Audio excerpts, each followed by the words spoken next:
Remember, you may be a visitor, but never a stranger, a stranger.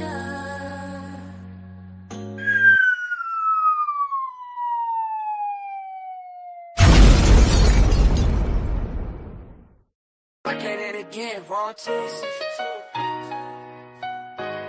Right, raw high. Good times and life, we're bringing it to you. Super fans and haters come together now. Remember, you may be a visitor, but never a stranger. Raw High Media, presenting the information, so we can have a conversation. Like, comment, subscribe, and share. Tools are everywhere. Carry away the characters you love, the stories unfold. From laughter to tears, watch it all unfold. Through ups and downs, we'll stick by your side. Raw tunes, the world is alright.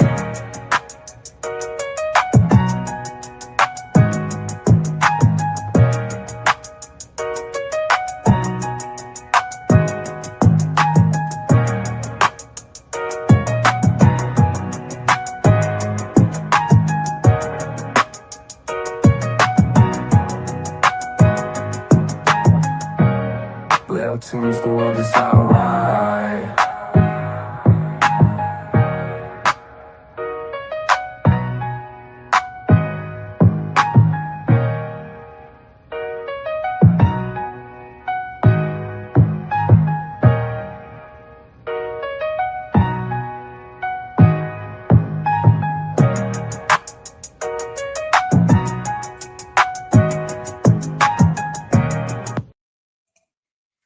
Welcome to Rawhide Media for you. Remember, you may be a visitor, but never a stranger. Over here at Rawhide Media. So, man, how we doing today, man? Look like I got Alpha Roo in the house. What's going on, Alpha, and whoever else may show up, man. But anyway, we're just gonna take up a little bit of you all's time today. Y'all know, hey, Thursday, primetime Thursday, whatever you want to call it. This is gonna be the day that we talk about those Colorado Buffaloes football team. And hopefully be able to continue doing this thing even in the future, right? I think y'all heard me say, I think on the last show, when discussing them, I think this is a pivotal year. I don't really know what the future's gonna hold. We just hope that Prime, he can kind of get it in gear, man, and kind of line this football team out and have some type of success, So, but anyway, man, what we talking about today? Hey, as you saw in the title, Colorado's 2026 schedule. Can Coach Prime turn a 3-9 team into a bowl contender? Y'all know how I feel, man. It's extremely hard to win 3 ball games, man. That's hard. But they did it, which I find to be surprising. I think last season they had an opportunity to win a few more. I guess anybody could have that argument for any team that they follow. But, I felt like there was plenty of opportunities on last year to that there should have been some victories that they kind of let slip through their hands. But we're going to see what they're going to do this time. They got a new offensive coordinator. He's in. They got a new DC. They basically got a new coaching staff. And to most, that's a good thing. To some, it's question marks, right? You don't know how this thing gonna mesh together. I think they got over 60 transfers, but that's nothing new for Colorado. That's what they do all the time. And we're gonna see what it turns into, man. I dropped the link, guys. Again, we ain't gonna be long, so you guys know what to say on the subject matter. Make sure you come up, holler at me. But without further ado, I mean, we can jump right into the schedule, right? First and foremost, we got coming in. I don't know if you all can see that. What's going on, Cliff? What's up, GOAT, man? What's up, JB, man? How y'all doing? But pulling up the schedule, man, they got on September the 3rd, that's on a Thursday night. They're playing Georgia Tech, which I think is a critical and crucial game. They're playing in Georgia Tech on September the 12th. I'll read them out. I don't know if y'all can see it on your phones. September 12th, they got Weber State at home. September 19th, they got Northwestern away. I guess I need to go ahead and put the label on too. I said Georgia Tech is a critical game, early road test. I think that's a must win. Weber State, obviously, right? They should win that game. Northwestern, swing game. Even though Lawrence gave us some information. Even though Lawrence has gave us some information on Northwestern, and they may not be as bad as I thought. Baylor, swing game, coming in with Texas Tech at home, which is a home showdown. What's happening, Cliff? What's happening, Cliff? What's going on, Raw? Can't call it. October 17th, they got Utah at home. October 24th, we got Oklahoma State, which is a swing game. October 31st, Kansas State, it's a swing game. Arizona State on November 7th, swing game. November 13th, they got Houston, that's at home. On Friday, on November 21st, you got Cincinnati, which is a swing game, and UCF on November 28th at home, right? Which I think, well, we'll get into it. But before I go down the path too much, I know, Cliff, I saw y'all in Discord. I ain't going to be on this very too long.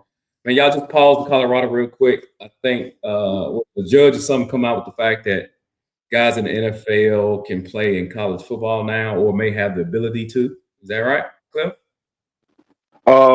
Yeah. If you have eligibility, if you get cut, you're allowed to possibly go back. Well, I'll just say this, man, because I don't want to be on it too long.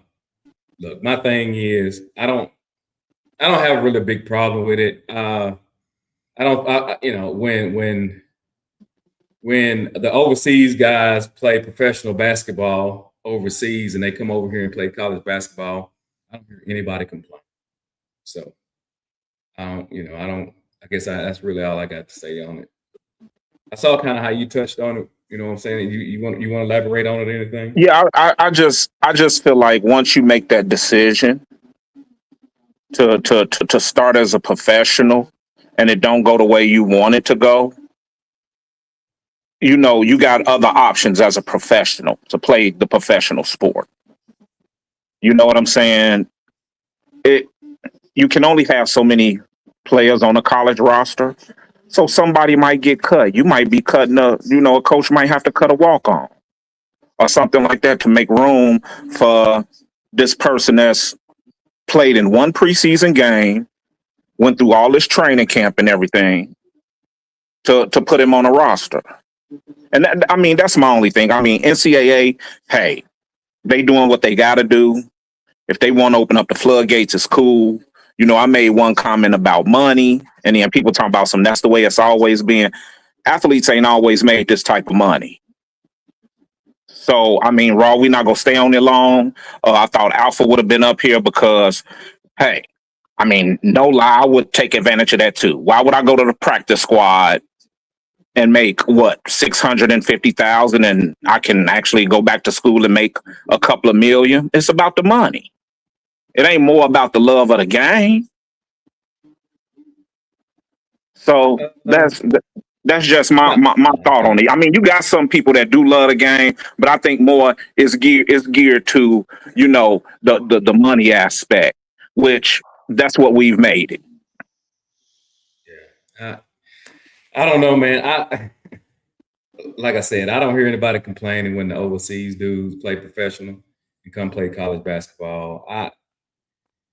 It's kind of like a double standard to me, but I'll just say this point of it.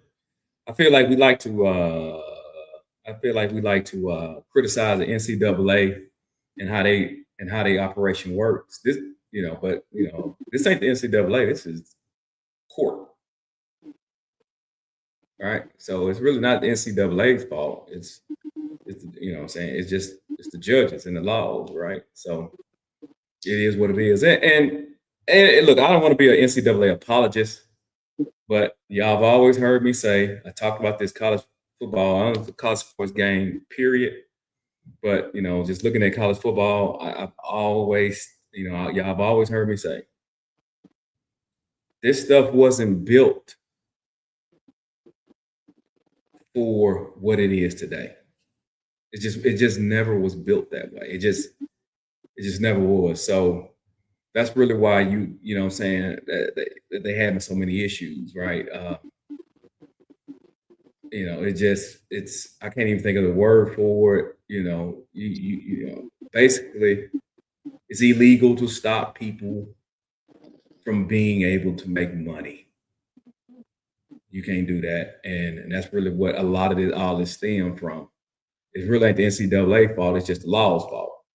Just the problem is nobody took them to task back in the day. If they had took them to task back in '74, then maybe they've been through all this right now. But nobody took them to task, and that's just what it is, So I think it's just more of that. So it's hard for me. I don't really blame the NCAA on this. It's just what the laws are, right? Yeah, it's the lawmakers. It's the society we in now is all inclusion. Well, I don't know if it's saying that. I mean, say in life it's all inclusion, and then it's the majority. If you mess up, you can have a do over. You can get a mulligan, but that ain't life. Life don't always give you mulligans. You make a decision. You gotta live with it. I don't think that's what I don't think that the judge is saying. I don't think the judge is giving mulligans. I just think what it is, though, how the country is and the laws that are in place, basically how they was doing college sports was essentially illegal. It ain't, it's not about that. All these years that we grew up watching college sports, just how they handled it and managed it was illegal. And now they just taking the restrictions off because what they were doing was illegal.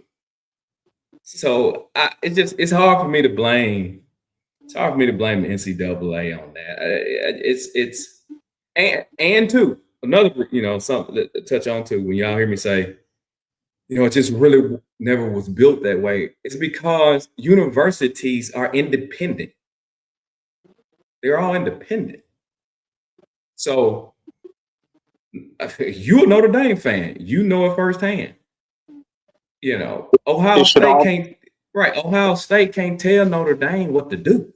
Right. It should all be, professionalized. There shouldn't be no amateur status to it. Well, then but I don't want to go too far down this path. But the problem, you cannot do that. You can't do that because they're not in a situation where I'm just saying the same thing over again. They're not in a situation where you can do that. They're all independent entities, right? They're each university is their own thing. So it's hard for you to tell. You can't. That's why I say you can't tell. Miami can't tell Stanford what to do. Yeah, that's the word I was looking for. Antitrust. There you go. Right. This all comes from the fact that NCAA was breaking antitrust laws. It ain't really about nothing else other than that. For instance, when old boy Ohio State running back, and I think Mike Williams, wide receiver out of USC, challenged them, saying it was illegal for them to keep them out the NFL because they hadn't played 3 years. Right? They took them to court. The first judge said, cool, but they got it overturned. But it was overturned from the fact that the NFL, once it's, since that's a business and it was collectively bargained, then that rule stays. See, NCAA is not like that. That ain't what it is.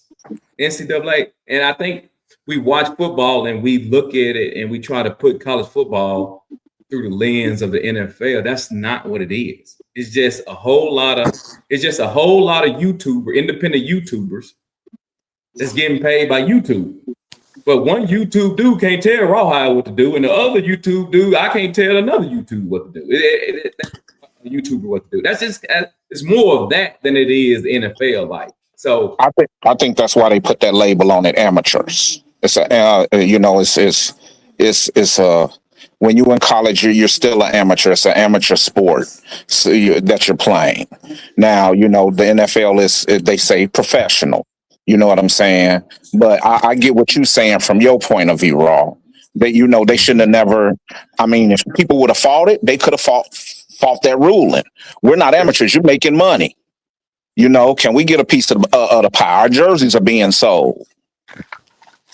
Well, I don't. They didn't even change. See, I think that's another. I don't even think they changed it because of that. They changed it because you can't tell an individual that he can't make money. That was the problem. So it's like, okay, let's say you work for IBM, Cliff.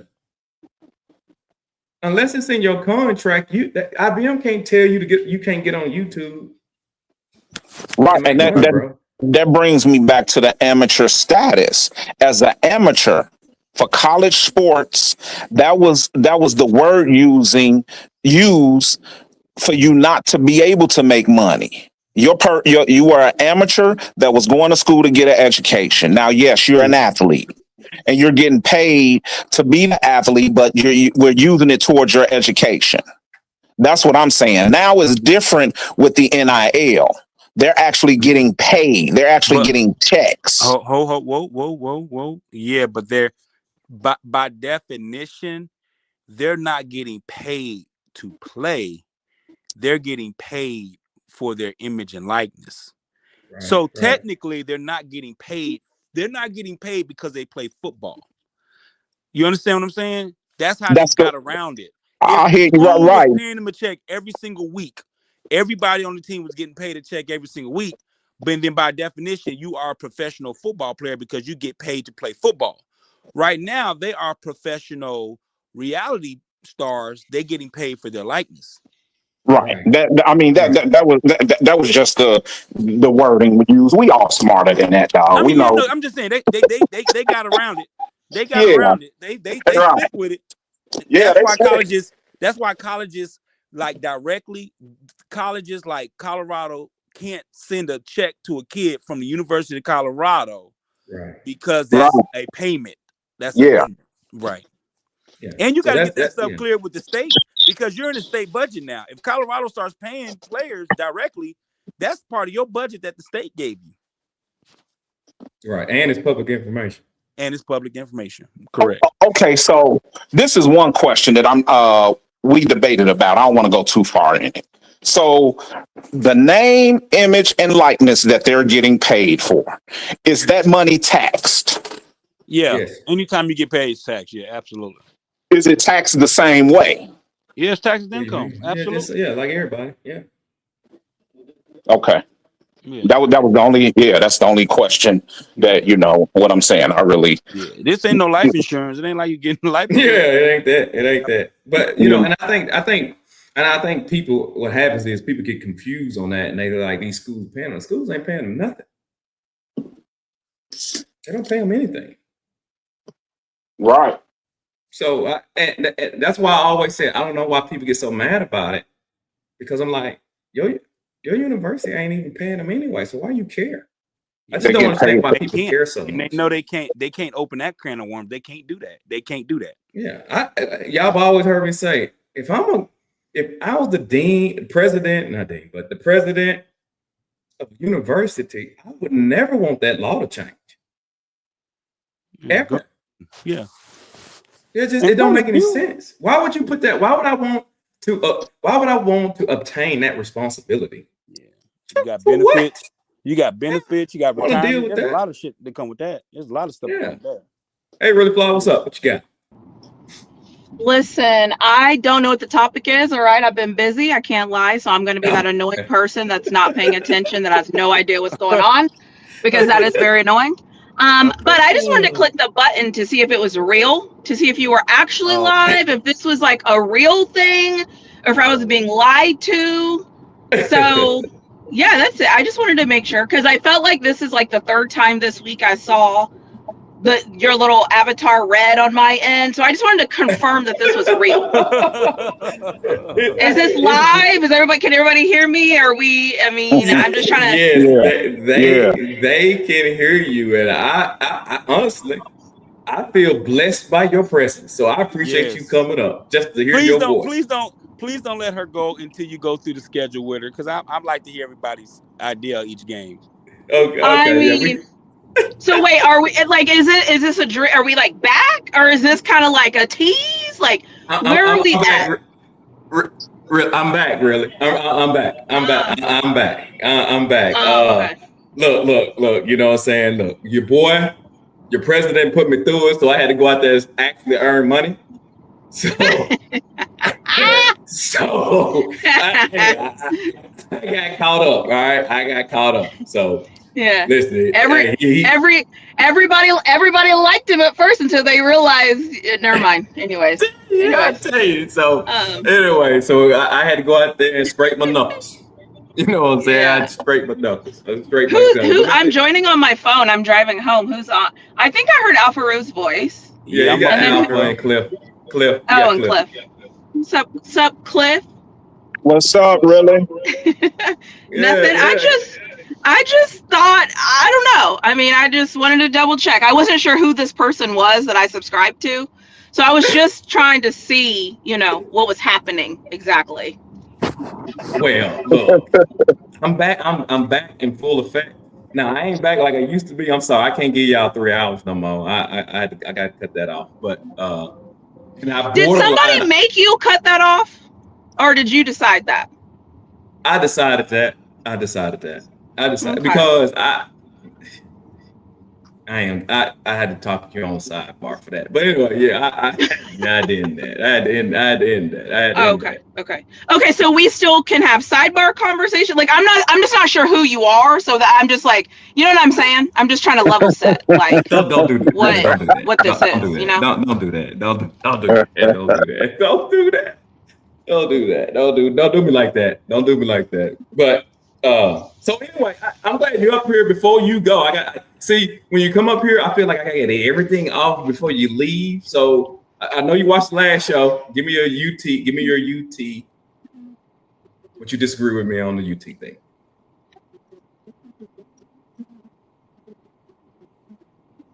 Come on, really? Don't do that. Don't do me like that, really. Oh my gosh, she gonna do me like that.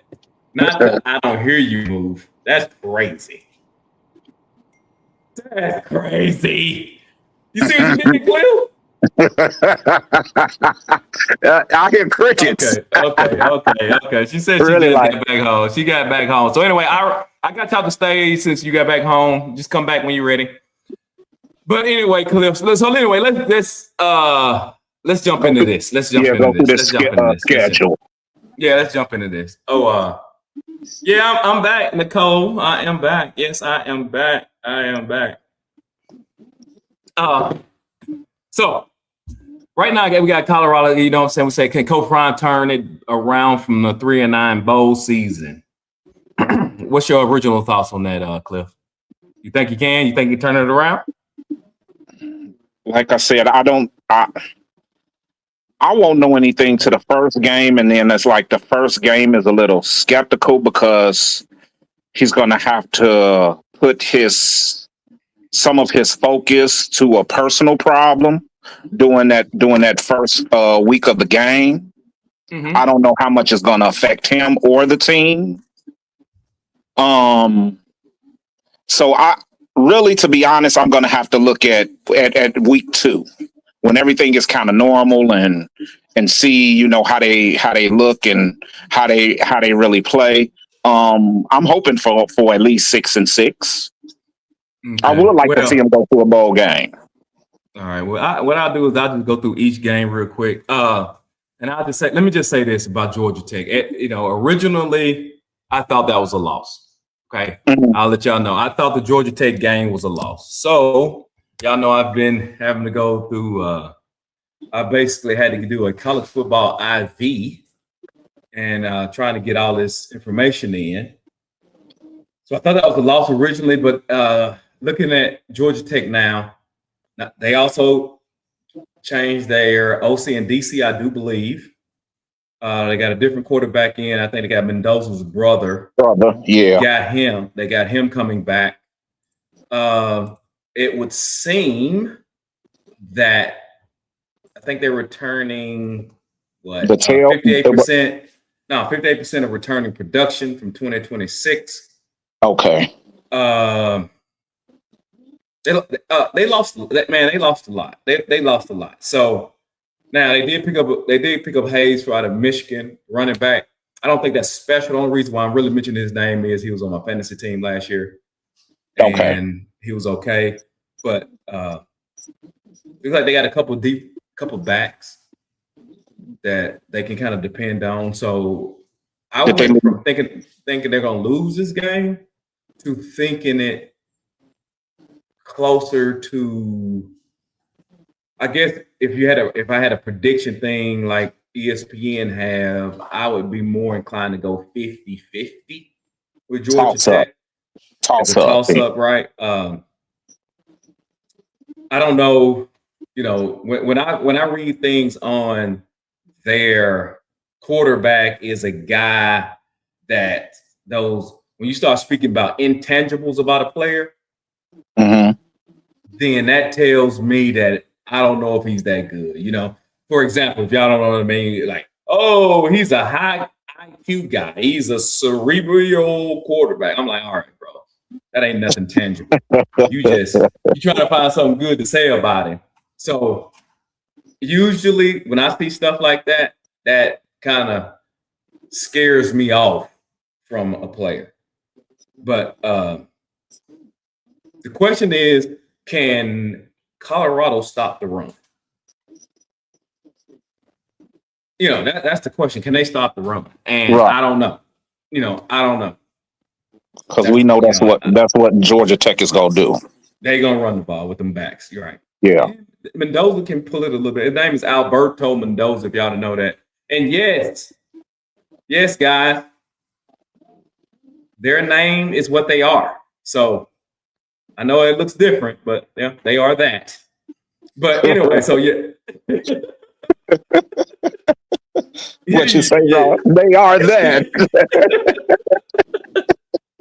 Anyway, so he got something in the way he can use his legs. So he can use his legs. So no, he don't play soccer.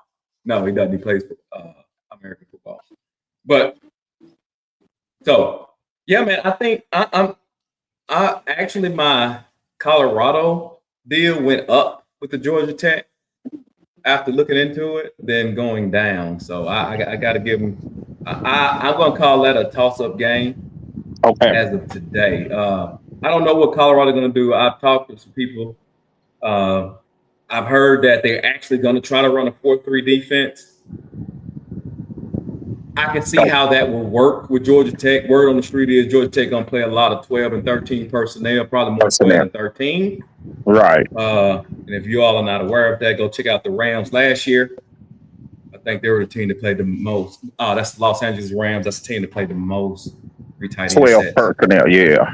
Well, they played 13. They played three tight ends 13, yeah. Anybody in the league last year. But I'm just giving y'all something that you can go find and watch and see how that looks. So, but if you're gonna play two tights, or they playing three tights, I get it, right? The 4-3, that base defense can work. I still push back on the fact that that's what they're going to really do overall. Like I don't think they're gonna run.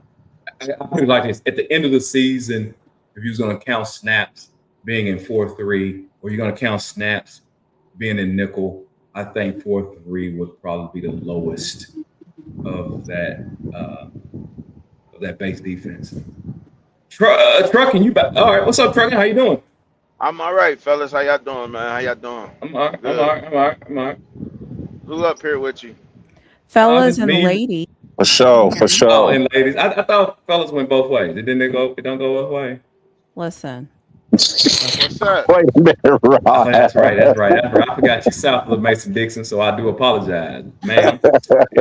You're right. You are right about that. You are right. It don't go both ways. So, ladies and gentlemen, so that's what we got up here, Truck. We got Really Fly, we got Cliff, and you and yourself. And I know you've been doing a lot of Colorado content. So what's up, man? We talking about Georgia Tech. What you think? I think Colorado got that game.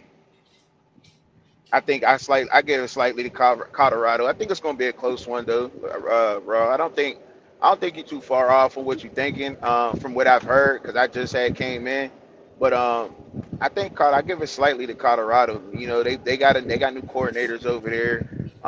They've also brought in some new talent. So I think that when it's all said and done, and then when as far as the run game with Colorado, I like the way the linebackers are looking. Like I told you before, there's some questions on the defensive line, particularly at the defensive tackle position, nose tackle. So I don't know who's going to solidify that position just yet. And by that being the reason, you know, that has a lot to do with the run game. You know, getting a guy that's in there that's able to, you know, close down the A gap. And I don't know if Colorado got a guy who's actually solidified at doing that right now. But the linebacker play is most definitely there, so I think that could help with the run. The offense, I think, is going to be explosive.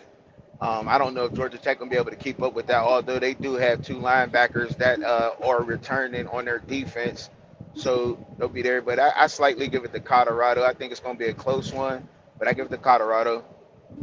I got you. I'm sorry, Really Fly. I saw you unmute. What you about to say? No, I was just asking what the question was. Sounds like it's game one. Game one, yeah, Georgia Tech. You got any thoughts on that? You ain't got to give it away if you're gonna do a show on it. No, I kind of already put this out there, but I feel like games like this, it matters about your system and what you already have in place. And because it's game one, nobody really knows. So usually what happens, everybody goes back to their default of what they do know. And if we're looking at it that way, Georgia Tech's system, there's no questions. We know what it is. We know what they can do. We know what their bread and butter is. And if Colorado can't stop the run, or the fact that we don't know if they're going to be able to stop the run tells me everything I need to know. Because when I'm looking at Georgia Tech, my concerns with them is, are y'all going to be able to run the football? Well, anybody can run the football. Like, not anybody can run the football, but you know what I mean? Like, that's their bread and butter. I don't question if they're going to be able to do it. That's what they do. Versus Colorado, I'm like, okay, can we tackle? Are we going to be able? There's just a lot of question marks. So if I had to pick a team, I would definitely pick Georgia Tech just because I know what they have. But, you know, maybe Colorado will come out and surprise me. Yeah.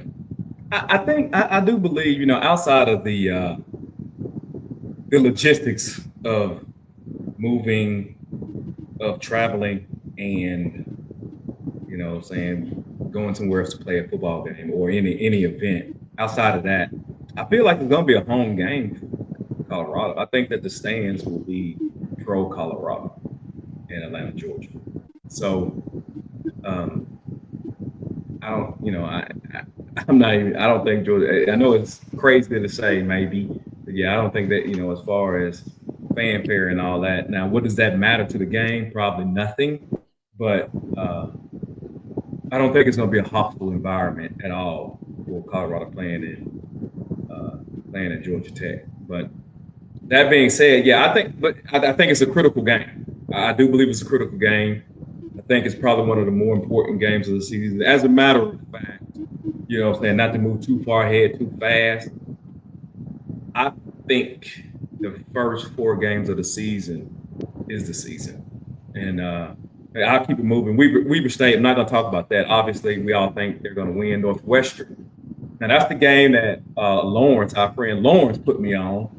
I didn't even know that they picked up Chip Kelly as the OC. Yeah, they didn't even know that. Yeah. And the way Lawrence spoke on him, it sounds like that. See, I had that as a gimme game. That was the gimme game. I was like, well, they'll beat Northwestern. But now it's like it's up in the air, which, as you can see here, I have a swing game. It sounds like it still may be a swing game. I'm interested to hear. Cliff, okay, go ahead, Cliff. What do you think about Northwestern? What you think? I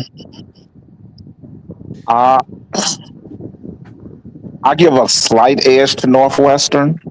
Really? Yeah, just a slight edge. Um, just knowing what they want to do and what they're gonna do.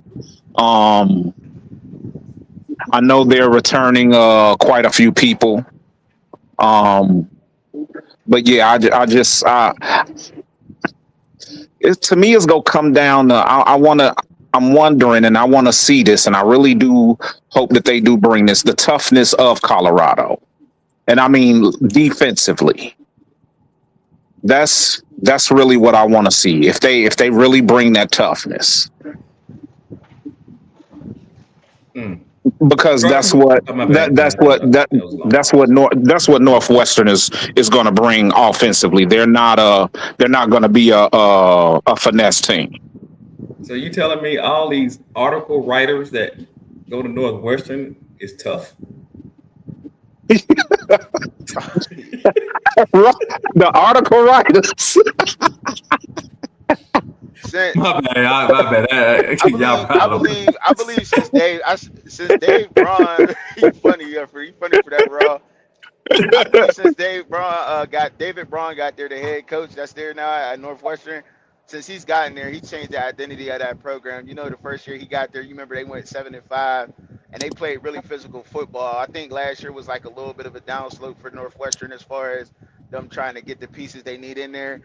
He went and got Aiden Chalez from Michigan State at the quarterback position. Having Chip Kelly there, you know, Aiden Chalez in that RPO system, that made work for him. We had trouble with Colorado has had trouble with running quarterbacks in the past. So right now, you know, I guess it's safe to say kind of what you were talking about, really, like if we can't stop the run, then that game could give us trouble because Northwestern is going to play a physical football game. You know, one of their offensive linemen, can't remember where he got drafted at. It was I remember Cliff mentioned him earlier last year, but I can't remember exactly where he got drafted. I think it was like 3rd round or something like that. Yeah, he went 3rd round. But he's a tough, you know what I mean? He building something over there tough. Getting Chip Kelly in there to help with that offense is going to give us problems. If you ask me, I think that's the real test for Colorado. So you said Georgia Tech, but I think it's going to be that low-tier Big Ten team in Northwestern because don't sleep on Northwestern. They come out and they rumble every week in the Big Ten with them top dogs. Like, you got to come to play them. But I still give that. I would say I could say that's a toss up. I wouldn't be mad if y'all said that's a toss up, but I gave that to Colorado though. You gave him, yeah, okay. All right, then. I ain't gonna be mad at you about that. I ain't gonna be mad at all. I mean, it's just something to say. But what I'm saying I wouldn't be mad if you said it's a toss up. Yeah, no. I think it's a swing game at this point. Really, Flaw, you got any thoughts on Northwestern? I think schools like Northwestern being in the Big Ten, their advantage is going to be the competition they're used to playing. They have seen way more difficult things than when Colorado rolls into town, just because they play.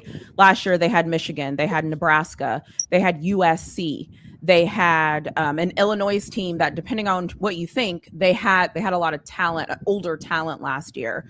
So for me, I think that sometimes these games come down to what have you seen and what can you adjust to based on what you've seen previously. So, I mean, I'll go toss up just because I will, but they play everybody close. They always have an offensive line that's physical, which is, again, another concern. But all of this, to me, comes down to if Colorado can stop the run, I'm comfortable picking them. And can I just say, when I say stop the run, my Texas Longhorns, like, I need y'all to hold people under like 100 yards, 125 yards. For Colorado, I'm like, can we like get some stops, right? Like, so I just want everybody to understand, like, I'm not saying they need to go out there and be like, you know, top 17 defense in all of college football.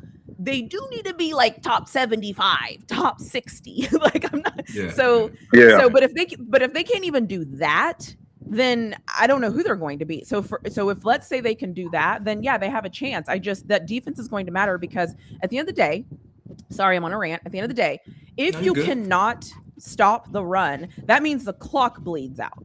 And if you can't like get the ball back, it doesn't matter what your offense can do because your defense is the one giving up all the points. You don't even have time. And then we've seen Coach Prime in those tight games. Then he starts going for it on fourth down. Then weird things start to happen because now you're feeling pressured and rushed. And that's always my thing. That's why you have to stop the run. It's not just like stop the run. Da-da-da. It's like it's an intentional reason of why stopping the run means that you can't control a damn thing. And so that's my whole thing. If they can't stop the run, none of this really matters, honestly. Oh my God. If they can't stop the run, they're going to get dog walked by a lot of teams. And Rawhide, why'd you say that? Because if Brendan Marion thinking he's going to run 80 plays a game, that means he's going fast. He's going to be doing a lot of punting. And typically teams like that, they can't stop the run, they get dog walked. Because what happens is that the other team scores, drain a lot of clock, you out there, it's a lot of 3 and outs. A whole lot of 3 and outs. Now, I don't want to argue about it. Okay. I'm not talking to you all when I talk about arguing about it. I'm just talking about the people who are out there that's listening. I'm not arguing with you about that because I've seen it with my own eyes. I've seen these fast-paced offenses. They get dog walked. Why? Because they're trying to get these plays off extremely fast. Next thing you know, the defense back on the field. They never get any rest, and they get dog walked. I have seen it more times than I've seen it be successful. Yeah. So, which I don't. Go ahead. Go ahead. No, go ahead, Trucker. What you got? Finish cooking, man. Finish cooking. No, I ain't cooking. I ain't doing nothing. I'm just telling. I'm just saying that if you're gonna run, I feel where y'all. Okay, what I'm saying is this: if you tell, oh my bad. Go ahead. Go ahead. Well, I'm a host. Y'all ain't here to listen to me. You listen to y'all. What you got? Finish, brother. Okay, so that being said, fast offenses typically have bad, not all, it's not 100%, but what I've found, fast offenses typically have bad defenses. Because they typically play a lot and they're always on the field. It just don't really work. So, hey, do me a favor. Ask Chip Kelly when he was coaching at Oregon and he actually had to play somebody that was good. If you don't believe me. But so if you can't stop the run, it's going to look god awful if they continue to kind of play fast and up tempo. Now go ahead, Truck, what you about to say? I'm a lot more optimistic than what a lot of you are, and I don't blame y'all for being that way because we've seen Colorado in the past shit the bed, right? Hey, stop! Wait, hold on, Truck. Let's stop. Time out. I don't mean to cut you out. Well, I guess I do. Let me just say this: the point that I made was not a Colorado point. You feel what I'm saying? Okay. Like no. What I just said was not about Colorado. You get what I'm saying? Football, yeah. There you go. There you go. There you go. College football, because you got to be able to stop the run in college football. There you go. Okay. Yeah. I think what he has went out and done and getting I can't pronounce his last name. Y'all help me from Texas. The linebacker from Texas. I can't pronounce it. What is it? Lefu? I try to pronounce it, but Tyler Martinez and Gideon going out and get them top 3 tacklers in the NCAA. I think they're trying to, make up for those stopping the run concerns, getting the defensive lineman that he brought in, Balsama, getting Santana Hopper and those guys. That's obviously what his focus is on, is stopping the run and being able to stop the run. Now we still got to wait and see if that's going to be done or not. But getting the players in there, I think he got them players. And you're right, though. In college football, if you can't stop the run, man, you're going to be in trouble. You're going to be in trouble. That's any team. Yeah, especially when you play fast. Especially. Yeah. And especially when you're on the road, because that's a killer. Yeah, it is. Yeah, it is. JB, come on, bro. I don't know what's wrong, bro. It's just you come in, you leave out. Can I also just say, now, okay, when I look at this, I know that everybody, like LaFau was here talking about from Texas. I want the linebackers to be able to finish and do what they're supposed to do, but it's the gap integrity that Colorado has struggled with. And that's defensive line play because I guess what I'm trying to say is if you tell me their linebackers are exceptional, but their defensive line still doesn't understand gap integrity, then that's still 5 to 6 yards of run play. That's still not good enough. So that's why for me, it's like I need to see that our defensive line is not going to be pushed around, that they understand, you know what I'm saying? Like how to set the edge. Like, so that's why for me, that's what I need to see. I don't care who's out there. I don't care if you tell me Rawhide's out there, but if Rawhide knows how to read his gaps and have gap control and to set the edge, okay, we're cooking. So that's why for me, I'm just like, that's what I need to see. And that's why to me, if they lose to Georgia Tech, I don't think the season is over. If they lose to Georgia Tech, but it looks like, oh my God, okay, we're moving in the right direction. Okay, then I have no problem being like, they're going to beat Northwestern because it looked like it was supposed to look. That's always my big thing that I feel like people lose context of when I say stuff. It's like, I'm looking at the defensive line. Do they know what they're doing? That's all I'm saying. Like, yeah, I that's think it. Santana Hopper absolutely knows what he's doing. I think he's proven that though.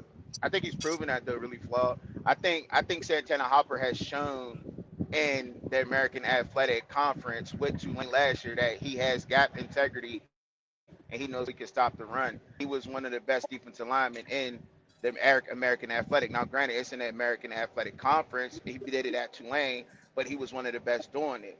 And I think that's what they went out and they just didn't go out and grab guys and just say, oh, I want this guy because he's a big guy, because he's a 6'3", 250-pound guy. Out and grab guys who were actually good at what they were doing and proven production on the field. And that's the slight difference of what we've seen them do in the past and what they're doing now.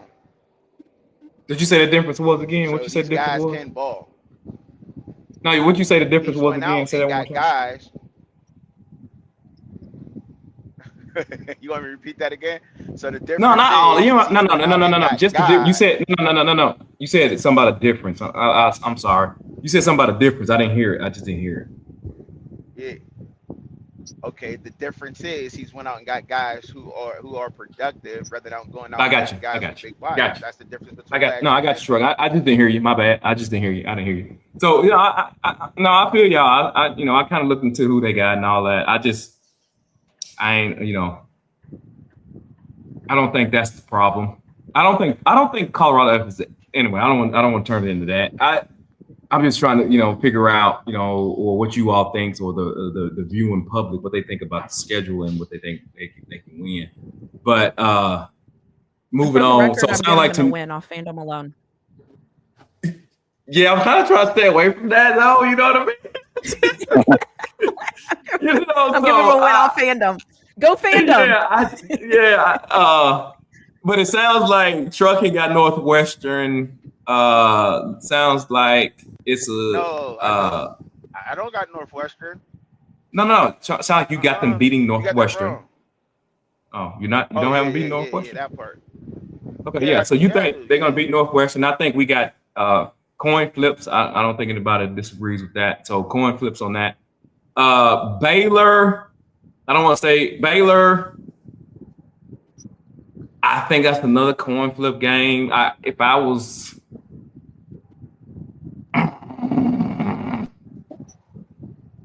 okay, really, there may be some fandom in me on that, calling it a coin flip game. I hear a lot of people saying Baylor though, so I may fall into the category of fandom. Cliff, Trucking, what y'all think about Baylor? You fall into the category of Baylor? I think it's a coin flip game. I don't think Baylor's I mean, they've lost some players. Michael Trigg lost some good. I know they got a returning back. I know they got a couple guys returning. But I looked at Baylor. They run like more of a passing team. I think Baylor like to pass it, and getting DJ Lagway, I think they're gonna try to pass it. I think that plays into the strength of Colorado. I don't think you want to try to drop back and pass. if you're going to line up and beat them, I think it's got to be like how y'all said it. It's got to be a physical run football game. You know what I mean? You got to be able to stop the run, or you got to be able to run the ball effectively in college football. And I don't think they're going to be able to do it that well this year. I got to wait and see with everything, but especially with Baylor though this year, because they lost a couple of key players. You know what I mean? Sawyer Robinson wasn't no slight, and I mean DJ Lagway let me down last year. He got to prove me something, because I was big on DJ Lagway, and he just did not show up last year. So, but what's crazy though, I got Baylor getting Colorado though. Okay, that's cool. I don't want to pin you down, Trucker, and that's not what I'm trying to do. But I just want to say, when I hear some people say, now correct me if I'm wrong, when I hear people say, man, well, Baylor lost some things, I'm like, they ain't lose one. Colorado lost. Colorado lose everything all year long. Right. So I guess that's my point. Like, I'm like, how can that be a negative on one side and not on the other? I think that's a big thing too. I mean, I don't not look at that and say that that's not a factor, but you know what I'm saying? I also look at that and say with Baylor though, I mean, has DJ Lagway played well enough to be confident? I mean, has Juju played well? We seen him play. I know, but has Juju played well? Games, but no. Okay. He hasn't. Yeah. See, that's what I'm not trying to put you in the corner. What I'm trying to say is that I guess what I say is that I typically go away from washes, meaning that I'm not the type of person to say, man, have y'all seen how hard they've been working in practice? I'm like, every fan says that to every team. You know what I'm saying? I mean, practice is practice. I mean, we ain't really going. No.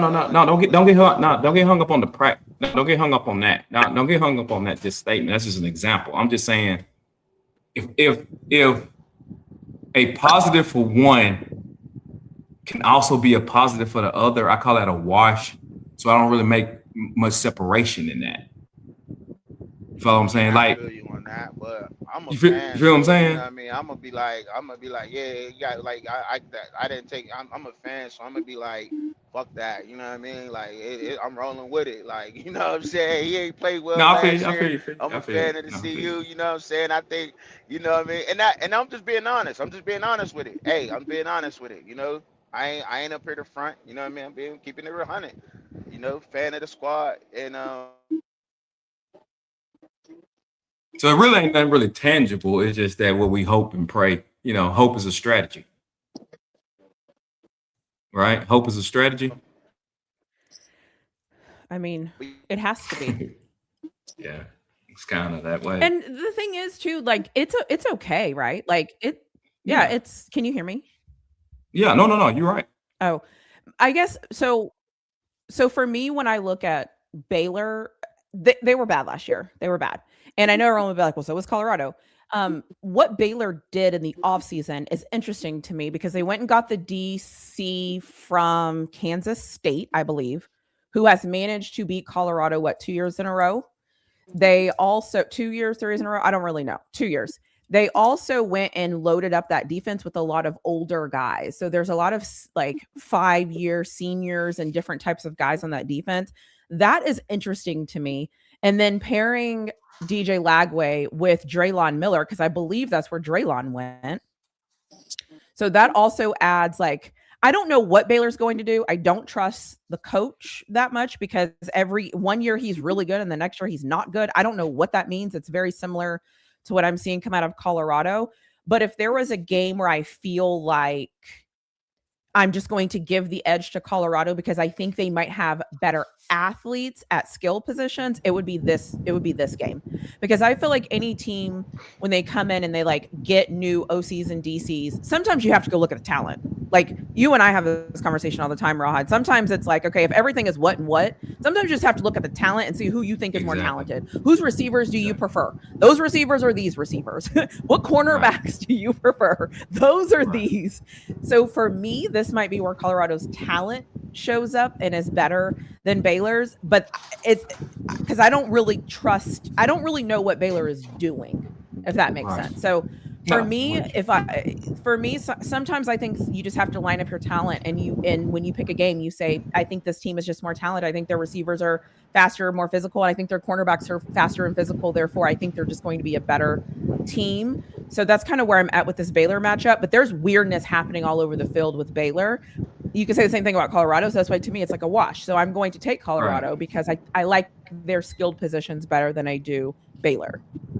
Ooh. Okay. A lot of people got Colorado losing that game. But I get it. I got it as a swing game too, 50-50. I don't know. At the end of when we get through the schedule, I'll just let you know where I'm at with it. But I don't know. The Colorado is hard to predict. Can we get some wins and some losses from you though, Laura? Can we get some wins and some losses? Here it comes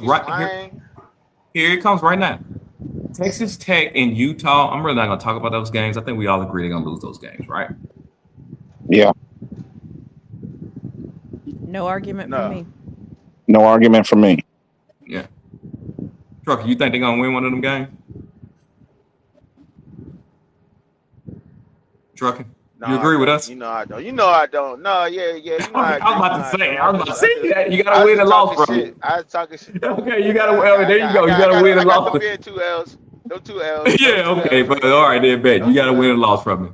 Oklahoma State, I think it's an interesting one. I think now I don't know about Oklahoma State. I ain't gonna lie to you, but that program has been in the dumpster. I don't know what happened to them. They lost their mind. They got their Oklahoma State, and I could be dead dog wrong on that. So I am actually giving Colorado a victory here at Oklahoma State. Yeah, I don't know much about them either. With the total change, I'm giving it to Colorado too. Really been doing her homework. Talk to me, really. Well, all right. What makes Oklahoma State interesting is their new coach is the coach from, I believe, North Texas, and he's bringing in that quarterback that had 97,000 yards last year. So their offense is going to be able to score points. So it might be like 97-96 if nobody plays any defense. And I mean this and with all due respect, all the players that we're saying that we got from, this lower tier division, that's all of not all of Oklahoma State's team, but that's a lot of their team. And we saw that they were in the championship game for that division, where some of these other players that we got weren't in the championship at those for their teams in their respective divisions. So for me, I believe this game might be the most important game on their schedule, because if they lose this one, there's no way they can get to 6. This is a huge game because of where it's at, and playing at Oklahoma State at night is the worst. So I don't know. This is going to come to, again, it might be that everybody just might score points, or if Colorado's defense is able to step up and do something. Did you mention that 1,500-yard running back that they brought up from North Texas? That's what I'm saying. Well, that's what I'm saying. They bought their entire offense. That's why I'm saying if they score 97 points, is Colorado going to score 98 or 96? I don't really know. So yeah, I mean, if you made me pick, because it's a road game, and if college football was smart, they'd make it a night road game. That's going to be tough for Colorado to be in.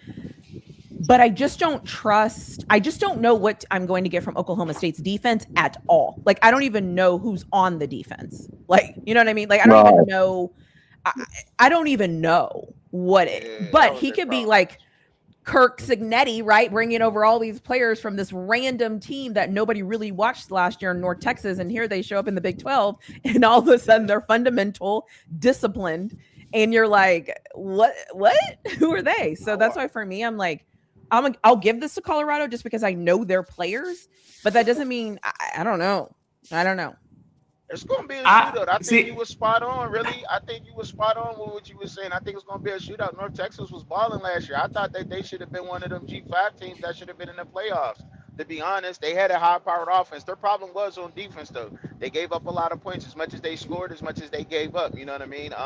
I think they got into a real good shootout with Tulane last year.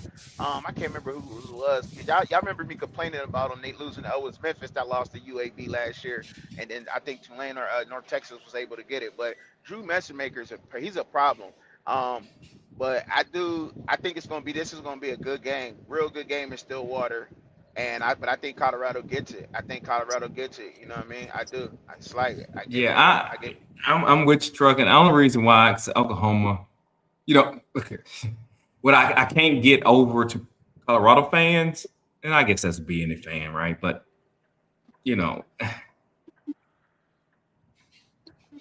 history matters.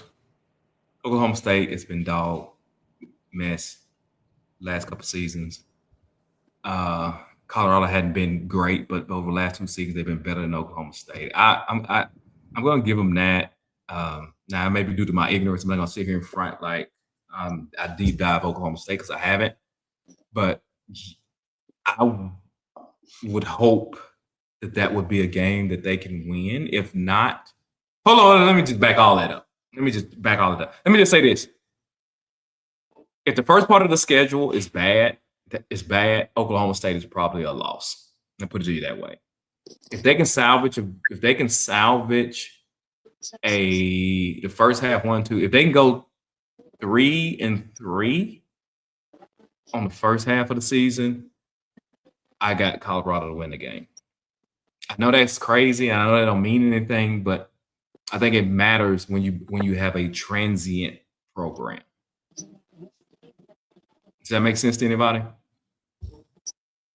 Okay. All right. Well, maybe not. So, moving on. Do anybody believe they're going to beat Kansas State, Arizona State, or Houston? I don't. Believe that they're going to be make that rundown again. Kansas State, Arizona State, and Houston. Yeah. Anybody think they're going to beat them?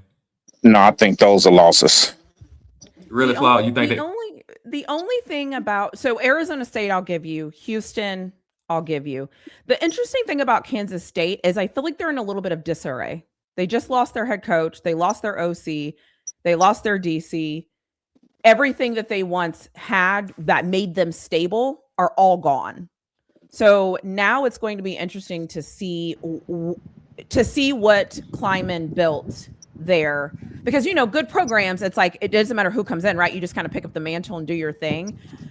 So there's some weird things happening at Kansas State that I can't say verbally, but it'll be interesting to see what happens with Kansas State this year. I'm not sure if I believe them quite yet. I feel like they have some things they need to prove to me. Who's the coach at Kansas State now? The OC from Texas A&M last year. I cannot think of his name. He played there. Let me like. Yeah. He was at Kansas State before, right? Really? Ex-quarterback. Yeah, he played quarterback there. He played quarterback. Yeah, that's what it is. Yeah. Oh, Colin Klein. Oh, okay. Yeah, that's what it is. Yeah, that's what it is. But that's where I think I differ from, because once you change something, change is change. And things is going to be different. You know what I mean? Like, I understand, like, there's already been a precedent set or a culture set there, but people change certain things. All it takes is a little tweak to change things. You know what I'm saying? If, like, hold up, somebody told me this, and I'm about to use it again. If your mom get a new boyfriend, a new man coming to the house, he got different rules than what your daddy put down. So there's going to be change that's going to be in that house. Like, so there's going to be change on the team, on that football field. Now, the thing is if we can't bottle Avery Johnson up and keep Avery Johnson under wraps, we have problems with his butt scooting around. But if we keep him bottled up, but they do got a nice offensive line, and they are coming to play. A lot of them boys are from Colorado. They didn't get picked up by CU. That game is going to be tough. They coming for blood because they are angry that CU didn't give them a shot, and they had to go to Kansas and play. So there's rumblings with that one. But whoa, time out. You think they wanted to go to Colorado? They could have went to Colorado if they wanted to. I mean, they didn't get recruited. They didn't get picked up. They didn't even get a call. They didn't get a call. They didn't get a call, man. All right. Well, maybe you know better than me. I give you that. Nah, I do. I got a little plug now. You know what I'm saying? Your boy been running the YouTube streets a little bit. I got a little plug or whatnot. So yeah. Well, go crazy. Yeah. I'm with you. Crazy. Yeah. What he say? What he say? What Go say? Tell me what he say. No, I bro, think 'cause you're I talking to can't read it. somebody in the chat. I Oh, think okay. you're talking to somebody else in the chat, bro. But anyway, okay, all right, man. I guess That's why I'm I like, guess. if they go 1-2 in that, I wouldn't be shocked. That's all I'm saying. But Arizona State is just coached well. I'm always going to take that coach. Exactly. So, Exactly. Best coach in the Big 12. Yeah. And then Houston, I believe, is on an upswing. I believe they're doing some interesting things with that program, and I really like their offensive line holds. And anyway, so the only one with that one is Kansas State. And I'll be honest, these last two, I mean, yeah. Okay, so UCF and Cincinnati. You think Colorado drops those games? If they drop those games, we have a bigger issue. Oh, okay, all right. I think. Wait, hold on. I'll put it to you like this. I think those. Whoa. I think those are 50-50 games. I think both of those are swing games. I think both Cincinnati, UCF are swing games. Now, kind of like I said about earlier about Oklahoma State. If they got a losing record going into Cincinnati, UCF, I'm less likely to pick Colorado again due to the transient program. Those games matter, but to me, those games matter on what the schedule is at the time. If we didn't went through the schedule, if Colorado is Baylor, we gave Baylor, Oklahoma. Let's say we gave Baylor and Oklahoma State. If Colorado just won 3 games, they're gonna lose the likelihood of them losing to Cincinnati and UCF is high. Do y'all disagree with that? Well, no, I think, but that's what I'm saying. Like, what kind of conversation are we having? Because it's like, if Colorado can stop, like, if you give me a caveat and say, hey, Colorado can stop the run. Okay, well, my thought process in a lot of these games might be a little bit different. But if you say to me, we're at the end of the season, Colorado is 7-1 or whatever the math. I'm going to be like, they're going to win these. You know what I'm saying? They're going to win these two. But I would agree with that. But if you say to me, like, Colorado coming into these games is going to be 5-5 heading into the last 2 games of the season, I'll probably give them one and not the other, right? Because then I'll kind of know how the season flows. So I guess it depends on how you're asking me. Like, what are the variables? How are you asking me? Well, okay, let me ask it. Go by how we went through the schedule. So sound like to me to the schedule, we got them winning 3 to 4 games at this point. And see, I think they're going. I've always said I think they're going to be around 6. I think it's going to be a 6-6. Now, whether it's a 5-7 or a 7-5, obviously is a huge difference. But my issue is, if I operate under the assumption that they're not going to get any better than they did last year, then I have to say that they're going to win 4 or 5 games. But if I say they're going to be 1 or 2 games better than they were last year, so that's where I get my thing. I will say this though, one thing that we don't ever talk about with Colorado that we actually should, because there's proof of concept. Once we get to the last 2 games of the season, really all the games you see on the right side of the screen, I believe they don't have any more bye weeks. So for me, the health of this football team is going to be a problem because we've never seen a healthy Colorado football team from the start of the season to the end of the season. And that presents another challenge for me. But how do you rate injuries when you're doing a schedule preview? But that's just something that I think about because I haven't seen them ever be healthy the whole season. Have they ever finished strong, period? When they went 9-3, they had that loss against Kansas, but then they didn't lose. Right. I think their last 3 games, I think it was. Yeah, and then they lost going into the bowl game. I mean, they lost the bowl game against BYU. So they went on like a 3-game winning streak at the very end. Yeah. Go ahead, Truckin. Nah, because I got some questions for y'all after y'all done, talking or whatever. But I'll ask it right now since you threw me. No, about Cincinnati UCF. So you got to win the Cincinnati UCF. Absolutely. Okay. Absolutely. Okay. All right. I won't call them toss games.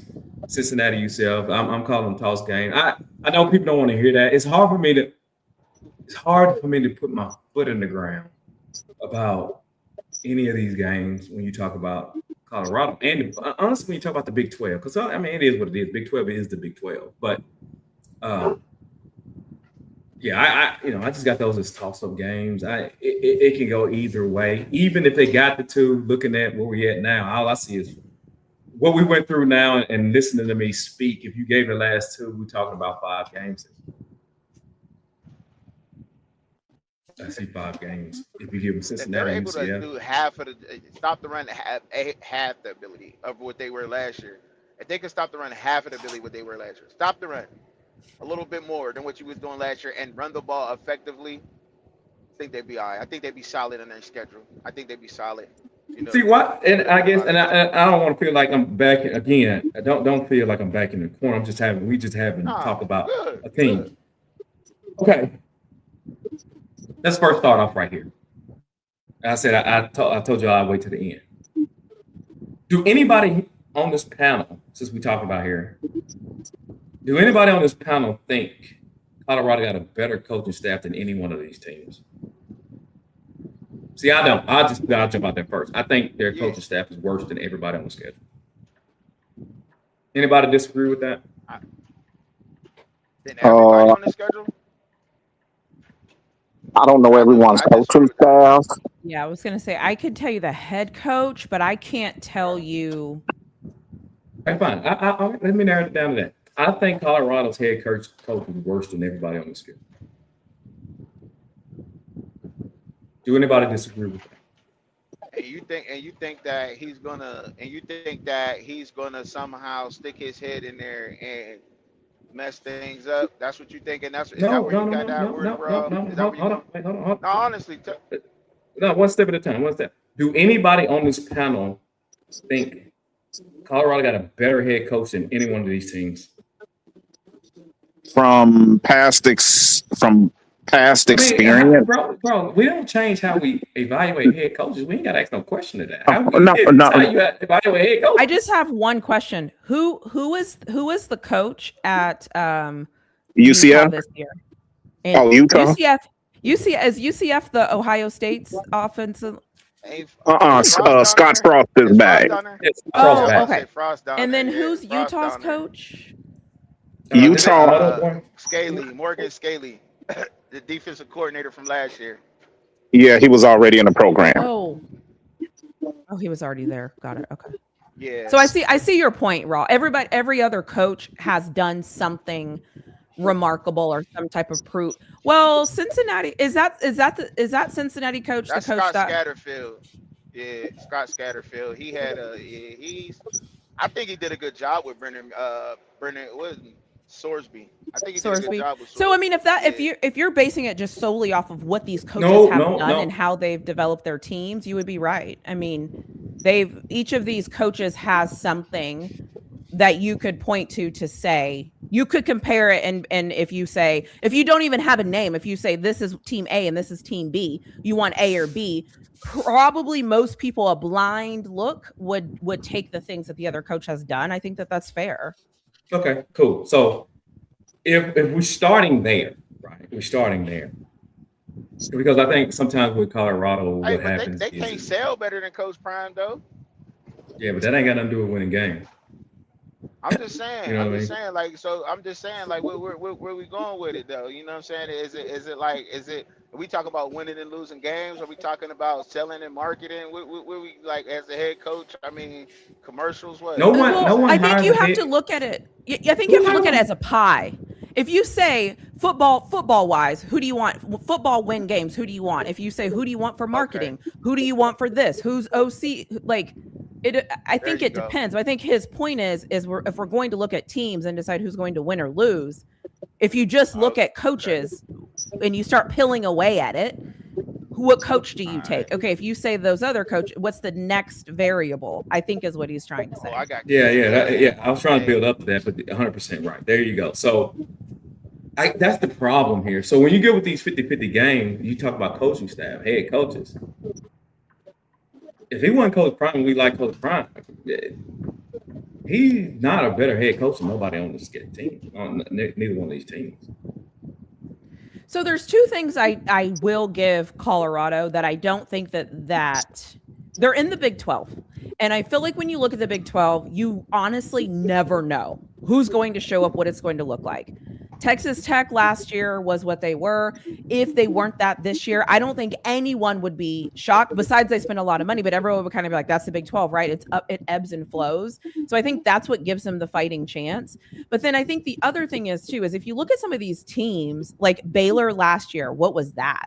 Honestly, what was that? Utah, new coach. You think the system's going to work, but you really don't know. I think we all can agree Arizona State probably has, in my opinion, the best head coach in this division. Sans Joey McGuire, you know, depending on how you feel about that. But I think that's what, to me, that's where it gets dicey. Because when I'm looking at this conference as a whole, I'm like, do I really trust what Kansas State is doing? Do I really trust what Baylor is doing? Do I really, so that's why for me, I'm always like, there's always a chance because these teams and these coaches, respectfully, what are they? Third tier, fourth tier in all of college football? I can't deny that, which means sometimes you don't know who's going to win these games. Right. And I think, but see, I just think when you say that and we're talking about a team, whether we're talking about Colorado or whoever to support a point on winning games, I think once you start going down that path, you just said that they're not good.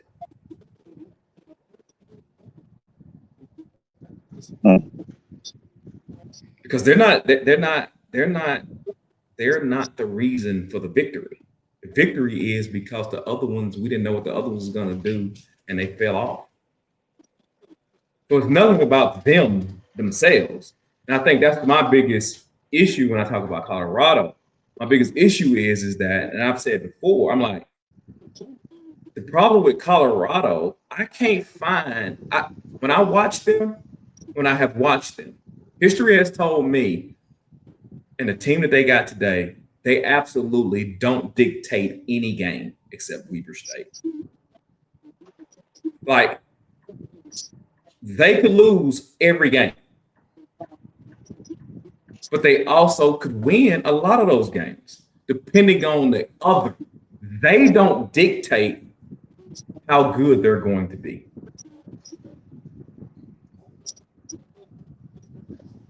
I think the point is an interesting point. And I don't think I disagree with you because I think the point is right. I think the point is if they were to win, what you're saying is we would look at them and say it's because so-and-so didn't do what they were supposed to do, not because Colorado did what they were supposed to do. Is that what you're saying? Right. But then, okay, if even if I give you that, my still big thing is we all can agree though, if they can stop the run, then this is a different conversation. What do you think? I don't. Well, okay. Well, because I guess to me, because when I think about, because all we have is last year and every year previous, right? When you look at those games, when you watch them, like, I feel like every time at the end of the game, it was like, if they only could have limited them to 150 rushing yards and not 200, like we could have gotten the ball back. But it's like we can't get the ball back because we can't stop anything. And then by the time you do stop the run, it's because the dumb team decided to stop running the ball, not because we actually stopped the run. It's because the dumb team decided to start passing the ball. I.e. Iowa State. Go ahead. Kansas State, remember? That's why they.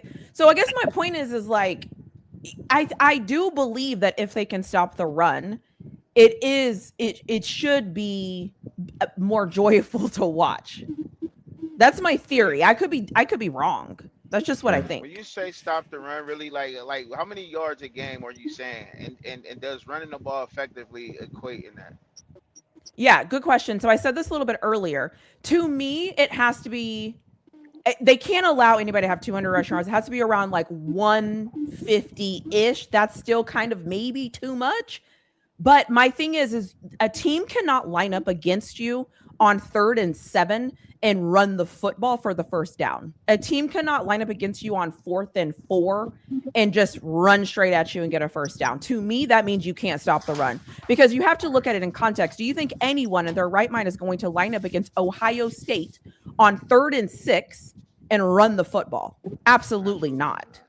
Absolutely. And I'm not saying, and listen, sometimes it's going to happen because they don't have to be perfect. I don't think that they're the number one school in college football, but that can't be a consistent. And if that is consistent, I see a problem. But if that's not a consistent, and you're telling me the strength of this team is the quarterback are the cornerbacks, and now we can kind of stop the run sometimes. So that means you have to throw the ball. That means the clock is going to stop on incompletions.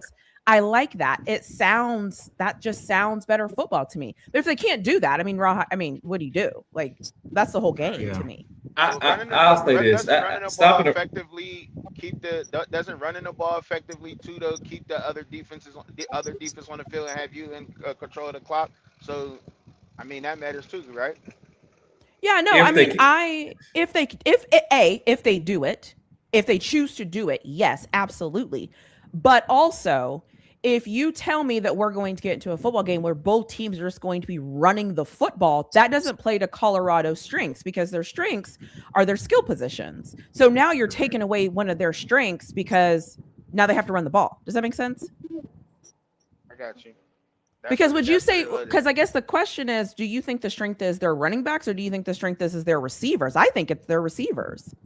I think the receivers is nice, but I also think the running back room is loaded too. I think the running back room is but nice. Who would you pick? Like, if you had to pick one, like if I said to you, hey, it is third down, or we're on the goal line, and would you know what I'm saying? Like, goal line's a bad situation. But if I'm like, it's 3rd and 5 and we've been running the ball well, we have these receivers that are also playing well, who do you choose? Who would you choose? Would you choose to run the ball? Would you choose to pass the ball? And that's crazy. See that bringing in Brendan Marion he's been known to run the ball in those situations. He's been known to run the ball. Can I ask you a question? No, I'm asking you what you prefer. Can I just ask one question about that? The receiver room is better than the running back room, really flaws. So cool. Let me ask you a question. I hear people do. You're the second person I've heard. Well, not second, but I've heard people say this, right? Wow.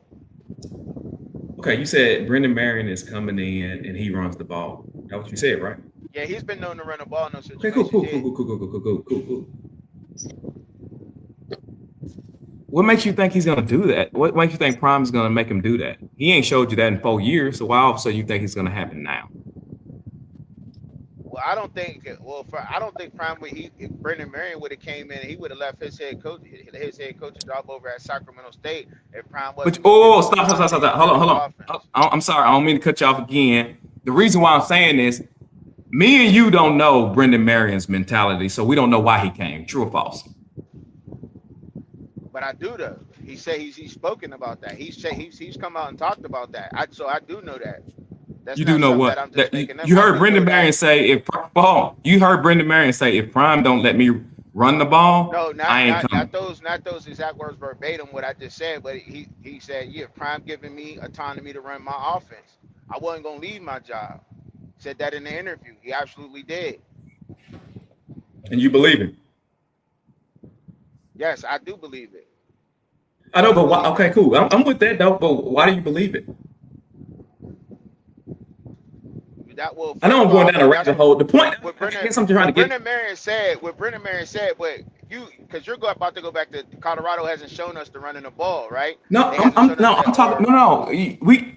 Colorado, which is the team, but the head coach don't do. Hold on, the head coach doesn't do that. No different than this. If Pittsburgh, I'm talking about the Pittsburgh Steelers, and they have a character, they have a offensive identity or defensive identity. I don't care who comes in there. I'm saying that they're going to run their identity. If I'm talking about Alabama, there is a particular type of identity that Nick Saban runs, period. My question to you is, and I'm not saying you're wrong. Don't feel like I'm saying you're wrong. That's not what I'm doing. What I'm asking you is, though, majority, not the minority, high probability, not low probability. I'm asking you, why is Colorado special or counter to that? That's Brendan Marion. He's they're special because of that, because that's his philosophy. That's what he's always I done, know, no but matter Lane where Kiffin he's like to been throw at. the ball all across the field, but Nick Saban didn't let him do that. That's what he's always done. The way he's I know Lane Kiffin. but we ain't talking about Lane. I'm not talking about Lane Kiffin. We We ain't necessarily. But hold on, we're not necessarily talking about Colorado. We're talking about football, right? And coaches and their mentality. My question to you is, why are you choosing the low probability or the least likely thing to happen? That's my question. I ain't saying you again. I told you why. I heard Brendan Marion talk about it in the interview. That's the first reason why. The second reason why is because it's a philosophy to run the ball and do that. You know what I mean? That's why I feel like that. I don't know what you mean. I can't speak for Nick Saban and everybody else. You know what I'm saying? I can't speak for those guys. Now, if you feel like I can't help that you feel like, because No, I don't feel like whoa. Hold on, trucker, hold on. I don't feel like anything. I don't have a feeling, period. All I can do is go on factual information. But that like the information I got. Oh, wait, hold on. The information I have is not opinion based. Right. It's not subjective. Right. Right. I get it's not that. opinion. Right. And that's not neither. What he said was, I wasn't going to leave my head coaching job to come over here if I wasn't going to run the offense my way. So I have to take that because that's all I have to go off of, right? I have to take it for that. That's where I heard it from. I have to go with that. I have to take that. I have to take it at face value until I see otherwise. Okay. I got you. Can I just say, I think, go ahead. But I think y'all's conversation is what's going to make or break the season this year. Because it's like, if Marion is able to come in and do every single thing he wants to do, then we'll see the fruits of that, whatever that is. But if it comes in and there's a little bit of resistance to that, then there's going to be a different issue. But I don't know. I feel like, and I've been on this for years, I don't care what that offense does. I don't care. I care about what that defense does. I feel like we spend so much time focused on the offense. You're right about that. And Juju and the I don't care. I honestly don't care. I feel like the biggest issue is the biggest conversation for Colorado heading into the season is going to be that defense. It's going to be that defensive line. It's going to be the linebackers. It's going to be the cornerbacks. It's going to be the safety. And it's going to be the defensive play calls that happen along the way. Exactly. Because that's just how I feel. Maybe blame it on me because I'm a Steelers fan. I don't really know. But like, defense is going to win games for Colorado if they can figure it out, because the defense is going to get the ball back to that offense. But if that doesn't happen, none of this other stuff even matters, because for what? I mean, what does it matter? I mean, we literally saw, I don't know if anybody knows them. We saw them average 200. They gave up an average of 225 rushing yards last year. I don't know if we realize, like, that's insane. Well, okay. Let me ask a question. Let me ask a question toward that. Let me ask a question towards that, though, because again, here we go again. Really, Flaw, since you mentioned it, I'm going to ask you.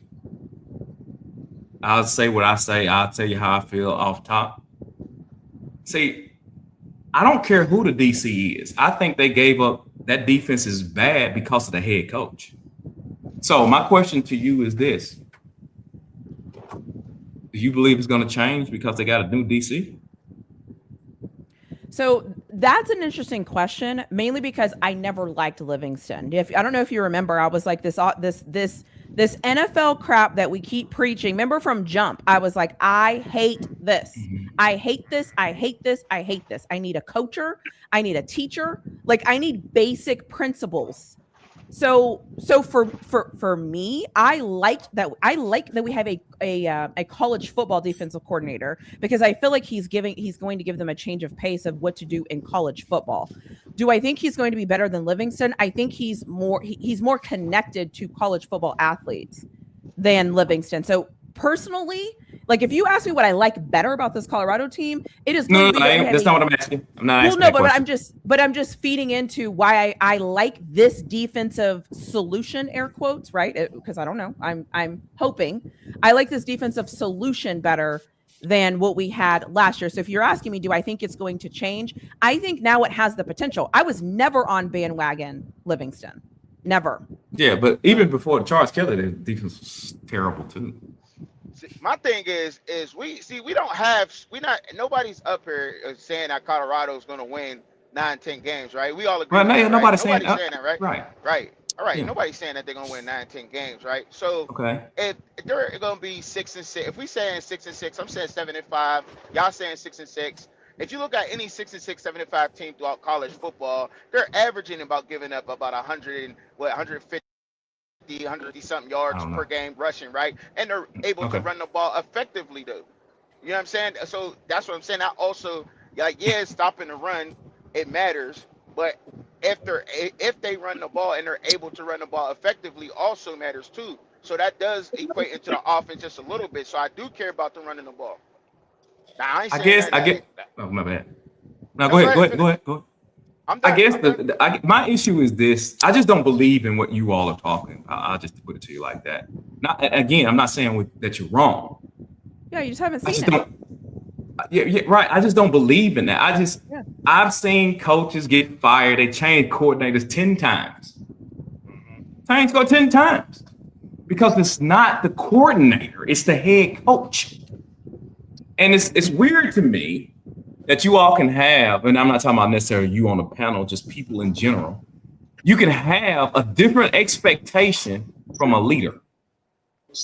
If we weren't talking about Colorado and I was talking about another coach, if I was talking about Kevin Sumlin at Texas A&M because he never could feel a good defense, if I was talking about him, no one would say the things that I'm hearing people say. Nobody would say that.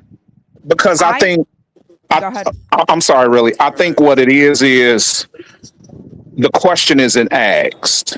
What is the head coach's identity of his team? So what has Deion's identity been his last 3 seasons? It's not been running the ball. It's been throwing the ball all over the field. Right. And now, guess what? Now we believe that's not going to happen. And what Raw is actually saying is, even though Marion came and said that, he's saying it could be true, but it really doesn't change the philosophy of the head coach. Correct. Right. I understand that part. I understand that part too. I understand. Yeah, but see, when you say you understand it, but trucking, hold on, hear me out, trucking. I don't give you the mic.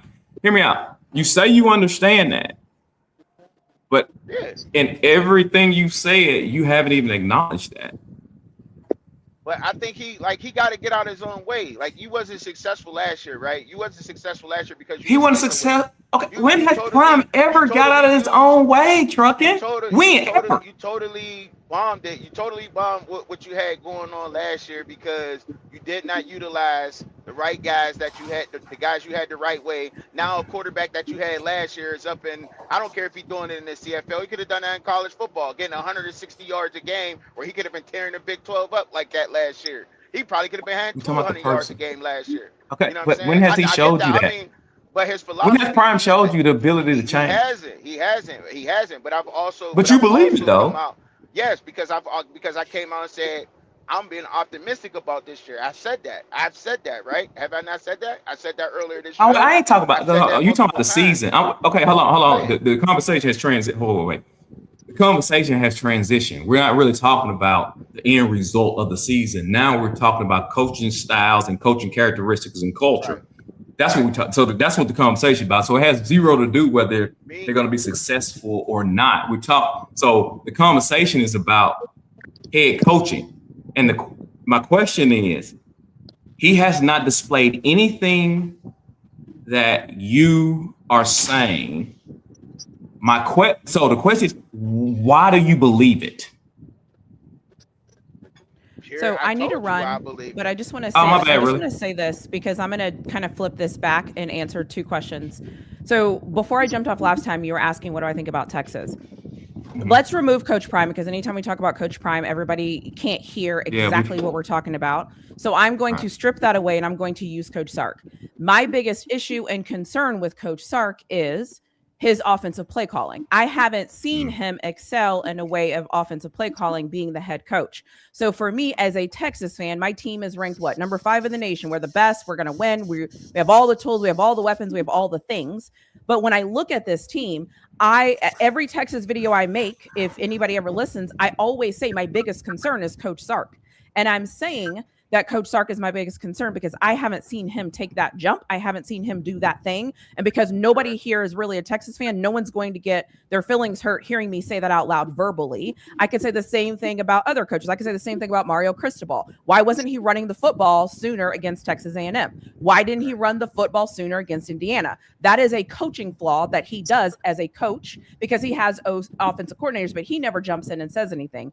At Texas, it's Coach Sark. It's all on him. He's the play caller. So for me, when I'm looking at this team, I can't expect them to do something different when I haven't seen them do something different. So if you ask me who I think is going to win the Natty and where we think we're going to go, I am always going to say my limitation is Coach Sark. So what you are saying is the limitation for Colorado could be Coach Prime. We're not talking about championship level, but we are talking about winning games in the Big 12. And so I think what you're saying is we haven't seen him step outside of his box. We haven't seen him do things differently. We haven't seen him do these things, but yet we're hoping and praying that he does. And that could be a downfall because he might not ever.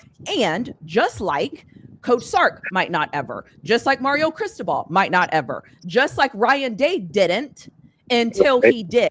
So I guess that's all I'm saying is like, I think you're making the right point.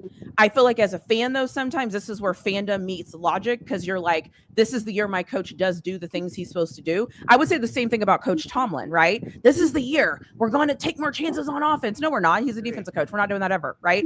So your point is the right point. But for me, the reason why I think it's hard for Truckin to answer and Truckin, I'm not speaking to you, is because there's a part of fandom where you say, my coach is going to do it this year. My coach is going to have it figured out this year. My coach is going to be better and different. I'm sure Cliff can sit up here and talk about Marcus Freeman and some things that Marcus Freeman isn't as great at. I think some people were saying, like, can he develop a real quarterback, right? Then CJ Carr comes around. CJ Carr looks good. He starts to look better. So now this year, it's like, can CJ Carr take us over the hook? Like, everybody has that with their coach. I think the question you're asking is a logical question, but it conflicts with fandom. And that's why it's hard to answer it because what the truth might be is not what you want to say. We have not seen him at Colorado run the ball effectively. I get that. We have seen him have effective teams running the ball. We have seen that. He didn't try. Right? So he didn't try. I get. Hold up, though. Hold up. I'm not done. So just because Alabama's coach Kellen DeBoer ain't running the ball effectively at Alabama, does that mean that? Or does that mean that he's not a good? They're never gonna run the ball. That'd be a lie because he did it at Washington. They don't have the personnel to do it, right? He didn't have the right personnel to do it. I mean, so to each his own. I mean, it's you know what I mean. Like that's all it is with that. Like I'm not that big of a fan to sit here and say that it's never gonna happen. I'm just looking at what he brought in and saying that what it's supposed to happen. So from bringing in Brendan Marion, the offensive coordinator who is known to run the ball, if it don't happen, then it don't happen. But I expect him to run the ball this year because he brought in a coordinator that for that reason to run the ball, to be able to run the ball successfully. That's why I'm saying that. That's why I believe it, period. There's no other explanation for it besides that. But saying like Kellen DeBoer is not going because he hasn't been successful running the ball at Alabama, he ain't gonna run the ball or he don't run the ball. That's crazy. No, I got what you're saying. I feel like when we start going down this path, I just feel like you feel like we're attacking, and that's not what I'm doing. I'm not attacking. You could be very well. I ain't saying you could be 100% right. You could be 1,000% right. I guess the only question that I had and the question I was having is, why do you feel that way? And I think it sounds like you feel that way because hope is a strategy, and there's nothing wrong with that. That's okay. There is absolutely nothing wrong with hope being a strategy. Right. Yeah, ain't nothing wrong with that. I'm never gonna think Bill Belichick gonna spread. Well, he did do that one year, so I'll take that back. But there is a certain things that Bill Parcells and all these other head coaches, they got particular type of coaching characteristics. They got the type of things how they want to run the offense. I just don't until I see somebody do the total opposite of what they have shown, man. I'm not giving them the benefit of the doubt for that. I don't even think I'm wrong for thinking that way. No, because I mean that's what we see. What was y'all coach? Won the Super Bowl '85. What's his name? Mike Dicker. Yeah, Mike Dicker. He's not gonna run a spread. No, I don't believe it. I don't care who the OC he hires. He's not gonna run a spread, bro. Mike Dicker. His running game was trap inside and get paid outside too. That was it. Yeah, but it was run the ball, and then hey, you know what? We go play hellified defense, but we go run this ball. Now every blue moon, we will surprise you with a shot, but that's after we done ran the ball at you probably 20 times straight. Yeah, with the fullback and the tailback. I just hate that if anybody think that what I'm saying is that I'm against it. I don't know. I really don't know. All I can do is go by past history. That's all I go by, right? And I don't know. So Trucking could be 100% right. He go out there and they may run the ball 40 times a game. I'd be like, okay, that's an improvement. Shout out to Prime. Good deal, bro. Good. It's good that you did that. Perfectly fine. Good that you did that. But I'm not going to use that when I predict a game on that. Meaning that I'm not going to say what a head coach has never done and say, well, if he do that, then they'll win this game. I'm like, that's not how that works. Just really not how that works. I'll be like, well, yeah, the Jets will win if they throw for the ball 400 yards a game. I'm like, that ain't what they do, though. Right. This is not what they do. It just ain't. But if there is something they start doing, then okay, then I'll add that into the equation of trying to figure out what the end result going to be. And I think, you know what I'm saying? But again, hope is a strategy. So, I mean, ain't nothing wrong with that. I mean, that's how fans are. But this last slide here, guys, 2026 outlook, the floor 4-8, I agree with that. I think that's the 4-8. I think we talked about that. It kind of sounds like how the panel feels. Most likely 6-6. I think that is necessary. Ceiling 8-4, I agree with that. I think that's the ceiling, unless y'all disagree. First 4 games, you got 3 road games, guys. You got big time midseason test, Texas Tech and Utah. I think we all agree that those probably L's. And a November push with Arizona State, Houston, Cincinnati, UCF. I'm thinking they're probably not going to beat Arizona State, Houston. So they may split that. Biggest question they're talking about. I still think I like Sweetney or whatever his name is. I like him. I like how that goes. You mean who? What the other quarterback? Yeah, the little freshman they got. I like him. Yeah, Sweet Wine or whatever his name is. Yeah. Right, and then we got this go-go offense, man. I don't know how I feel about them trying to. I'm gonna be honest with you, Rob. What's up? I'm gonna be honest with you. Mm-hmm. This first game to me is going to be a little telling. I don't think their season will be over, but I think it can be some carryover because you're not worried about Weber State. So what I mean by that is if Georgia Tech puts a thumping similar to what they got to Houston, I think that effect carries over even after the Weber State game. I got you. No, I got you. Whoa! What you mean by the Weber State, bro? They gonna beat Weber State. You think they're gonna? I know. I'm not saying they gonna lose to that. I'm just saying they know that they're more talented. But I still think in the back of their mind, the thumping that they get from Georgia Tech when they go to Northwestern, when they come to Chicago on their lakefront, it may rear its head again against a more talented team. Yeah, I'm feeling better about the Georgia Tech game. I ain't gonna lie. I think that's a game that they might get. I really do. I think they might get Georgia Tech. DC Card says 3-9. I don't see Prime wanting to run the ball enough to go to really work, and the defense is suspect. I know, man. Everybody. I don't know how people just ignore Prime and how he likes to run the offense. It's just that I think that's comical, but it's neither here nor there. He could do it, but he going to show me, right? He going to show me. I'm worried about the defense and not only the talent on that side of the ball, but I mean, you got a coach that hasn't called any plays, situational things of that.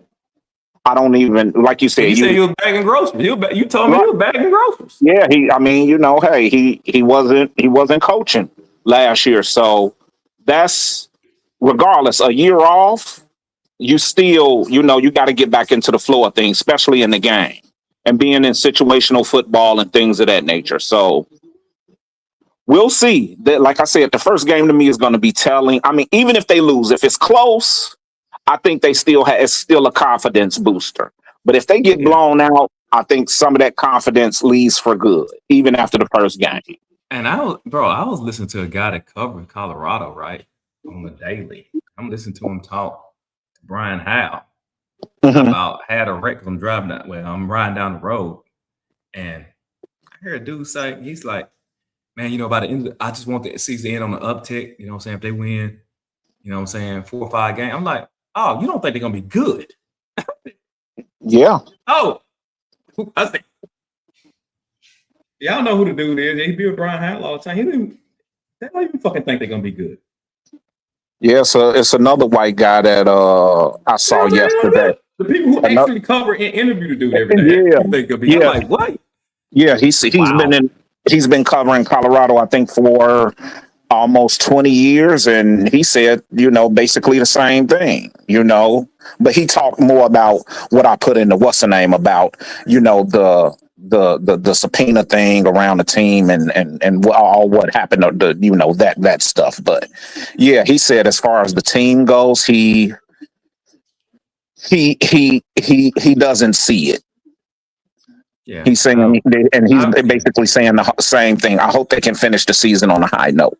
Yeah, I'm look, most likely I kind of agree with this slide here.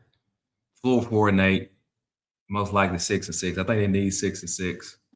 Yeah, I don't think it's not gonna be. The little bit I've been watching them again, I hadn't seen stuff and listen to the people who do it every day. They're not gonna be good, bro. Well, I'm praying they get some breaks and they go 6-6 because I would sure hate for them to start off 1-5 or something, because then I think it starts to get a little sticky. I mean, if they lose Georgia Tech, I think Georgia Tech is key. They need to beat Georgia Tech. If they beat Georgia Tech, they beat Weber State, they 2-0, bro. Now Northwestern, it don't really matter at this point with Northwestern. Right. Even if they lose it, you 2-1. So 2-1, right. 2-1 is still a good record. Right. And if Baylor, even if you drop the game to Baylor, you're 2-2. So you still winning. You still up. You drop the 2 games, Texas Tech, Utah. So you drop them, you at 2-4. You come back, beat Oklahoma State, you at 3-4. Kansas State, Arizona State, probably Ailes, Houston. You're probably that'll put you at 3-7. And then you finish out the season with a Cincinnati UCF win. You're 5-7, bro. Okay. Yeah. Yeah. Yeah, it's okay. Yeah. It's all right. And that's an improvement. It is an improvement. But yeah, you just can't lose to Georgia. You gotta take one of them victories, man. Georgia Tech and Northwestern. You gotta.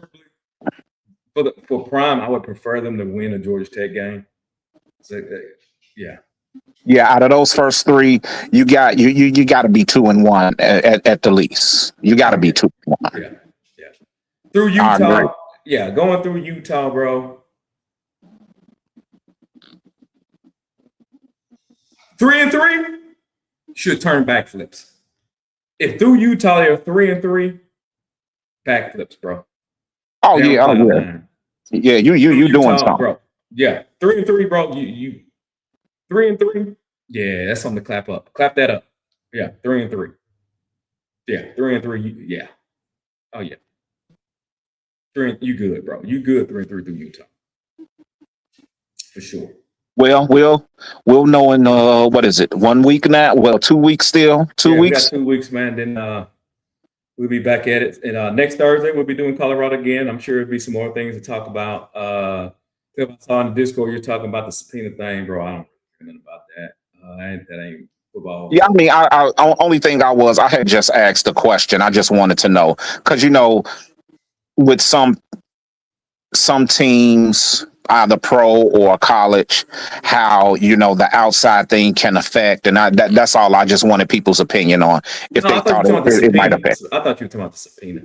Oh no, I mean hey, that happened. I just want to know, the effect of him having to go and do what he has to do during game week. You know what I'm saying? Will it affect him and the team, or possibly just him? No, I don't think it's gonna have no effect at all. To be honest with you. So No effect. that's it. That's neither here nor there, in my honest opinion. But Okay. it is what it is. But anyway, Yeah. JL said, "Y'all got it. I'm done." I don't know what he think their record gonna be, but bro, no understand. Said they'd be lucky to win. Said they'd be lucky to win 5 games. Yeah, I mean, yeah, maybe. I don't know. I've been watching it, bro. I'm just gonna be keep it a buck with y'all. I ain't gonna play with y'all. I've been watching them, bro. They look sorry. I'm just gonna hear it tell you. I know it's probably not best for me to say that, but just be straight up, bro. They look sorry. The first clip I saw was actually on someone else's show showing a replay, and that was because the small talk came back up again. So I did watch some small receivers. I mean the line looks like an offensive line. No, bro, but they don't look good, bro. They don't look good, bro. Now, granted, that's just the video. That I could be dead dog wrong, and I know y'all gonna clip this and be like, "Bro, you said there's gonna be sorry." I'm telling you what I saw. I don't know. I know behind the scenes may be totally different, but that shit I saw they put on tape, I wouldn't even put that out there. That was embarrassing. That was embarrassing, bro. What you say? You wouldn't have put that practice out there, huh? It's embarrassing, bro. They look terrible. They look terrible. They like they don't know what to do. They honestly like Pee Wee. Be straight up with you. Like Pee Wee, bro. Like Pee Wee team. That's not good. Hike the ball, defensive line, offensive line, just stand straight up. I'm like, y'all just stood straight the fuck up. Why'd y'all stand up? Yeah, there's no. I'm like, oh God. I was like, no physicality. I'm watching that. I'm big on mannerism. Bro, I'm like, you didn't even try to. I get it, bro. I guess y'all thud. And that's like, bro, you act like you ain't even engaged. I'm like, they look like they don't give a F. One thing I was surprised about. Let me tell you something though. I can't be wrong because every time I watch it, trying to talk about how bad a practice they had. Remember I said this wrong? Remember I said I had never seen sled work? At least I'm seeing that. Bro, I don't want to crap on them. They could be tricking me, but they look. Well, we'll find out. We'll find out in 2 weeks. They might be playing possum, bro. And I guess Juju hurt, and he rarely. Wait a minute. That's news to me. He hurt. Yeah, he had a little stinger. I think he was back in practice yesterday. Oh, okay. I'm like, oh my God. But you gotta remember they only gonna show you so much. So all that, that don't even probably mean that. Right.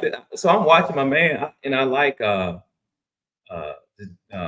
William Gardner. He does a show with Adam Munster. I watch him, bro. I generally agree with him. And I heard him talk about some of that good stuff that they did. I'm like, I ain't seen none of that.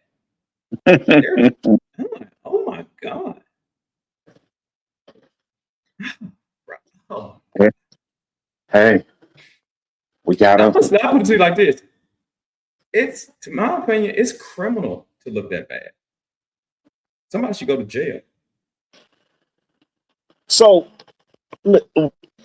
I know we probably getting ready to end, Rob, but Yeah, I am about to. what does it look to you now? I mean, I'm asking you because I mean, I'm not really. I mean, I can give my opinion, but does practice look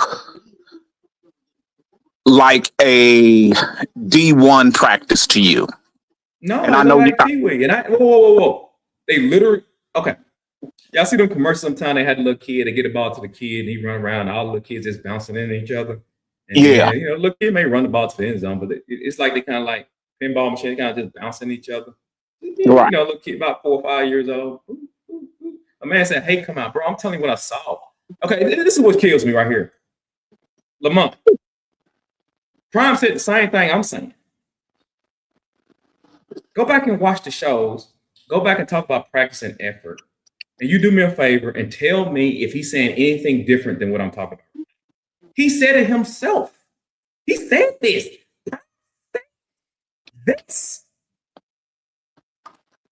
So I'm like, I'm like, but I have to always give him a pass. I'm not really big into that off-season stuff. Y'all be losing y'all mind in Discord. I'm not really big into that. So I know they don't show you everything, but I'm watching it. I'm like, what? Don't even put it on tape. I rather them don't even show nothing. Man.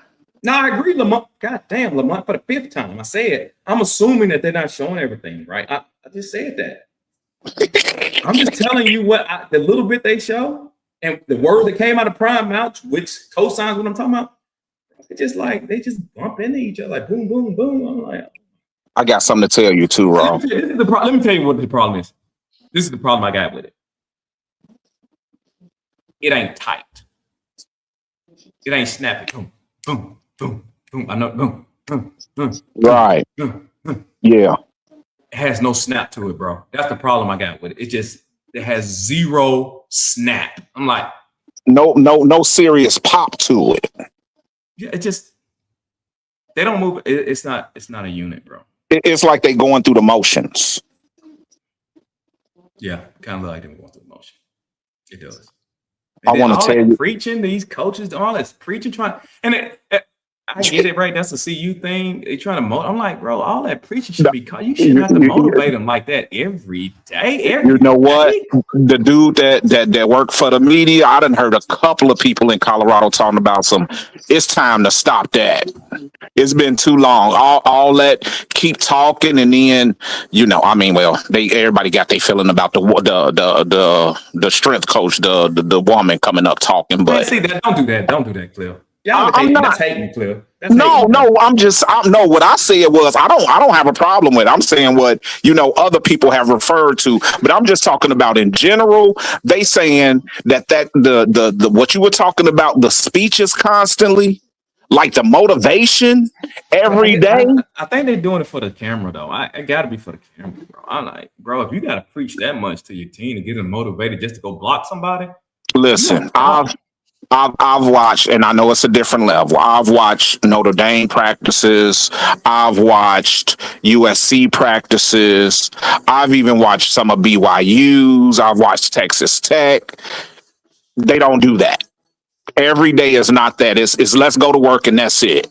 And people out there, they popping pads, they working on fundamentals, staying low, and it's real hitting, and it's real mano against mano. It's not just going through the motions. No, I got you on that. I'm just saying, look, I don't know. Okay, again, let me repeat. Hey guys, I don't know what they're showing. They could have stuff pristine out there that's doing it. They may be just putting it out there for the opponents to see and say, yeah, don't worry about them. Look at what they look like. So it could be a strategy. I could be dead dog wrong. I don't know. I'm just telling you the stuff I see on what they put on that thing. I'm like, oh Lord. But yeah, Rob, before you go, your brother was in a dog fight the other night.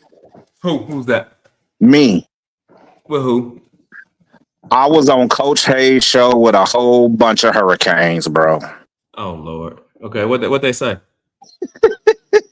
they talking mess. Then somebody bring up the Cleveland Gary fumble that happened in '88. Y'all stole the championship from us then, and everybody. And like I told them, I said, okay, I get y'all point. Everybody want Notre Dame to join the conference. I hear you.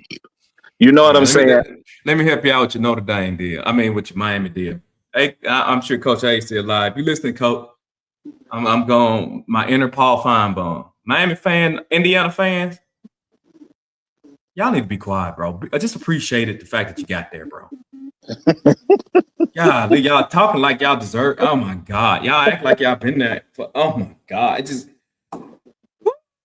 Yeah, dog. I was in for it for my life. It was like 5-on-1. I'm like, oh my God.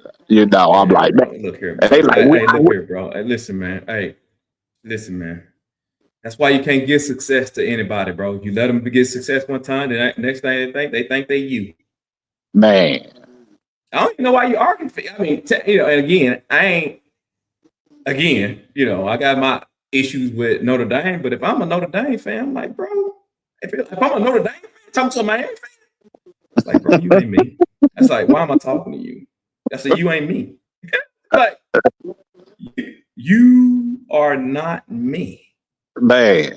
We ain't the same. I said, we in two totally different levels. I swear. I'd be like, we do this yearly.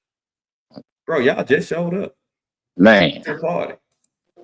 But hey, y'all make the playoffs 3 more times, then come holler at me. If I was a Notre Dame fan, but I'm not a Notre Dame fan, so I wouldn't say that. Man.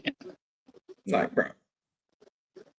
I just told them, hey, don't be mad with. They gave Miami a few food stamps, and now they think they can buy some filet mignon. That's right. I told them. I said, don't hate the player, hate the game, dog. Don't get Notre Dame. Hey, don't worry, they'll be trying to fire their head coach by middle of the season, bro.